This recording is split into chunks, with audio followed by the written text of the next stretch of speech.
جن لوگوں نے سبقت کی یعنی سب سے پہلے ایمان لائے، مہاجرین میں سے بھی اور انصار میں سے بھی، اور جنہوں نے نیکوکاری کے ساتھ ان کی پیروی کی، اللہ ان سے خوش ہے اور وہ اللہ سے خوش ہیں۔ اور اس نے ان کے لیے باغات تیار کیے ہیں جن کے نیچے نہریں بہ رہی ہیں،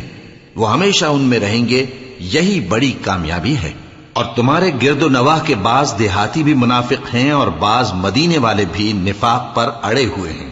تم انہیں نہیں جانتے، ہم جانتے ہیں۔ ہم ان کو دوہرا عذاب دیں گے، پھر وہ بڑے عذاب کی طرف لوٹائے جائیں گے۔ اور کچھ دوسرے لوگ ہیں کہ اپنے گناہوں کا صاف اقرار کرتے ہیں، انہوں نے اچھے اور برے اعمال کو ملا جلا دیا تھا، قریب ہے کہ اللہ ان پر مہربانی سے توجہ فرمائے، بے شک اللہ بخشنے والا ہے، مہربان ہے۔ ان کے مال میں سے زکوٰۃ قبول کر لو کہ اس سے تم ان کو ظاہر میں بھی پاک اور باطن میں بھی پاکیزہ کرتے ہو، اور ان کے حق میں دعائے خیر کرو کہ تمہاری دعا ان کے لیے موجب تسکین ہے، اور اللہ سننے والا ہے، جاننے والا ہے۔ کیا یہ لوگ نہیں جانتے کہ اللہ ہی اپنے بندوں سے توبہ قبول فرماتا اور صدقات و خیرات لیتا ہے،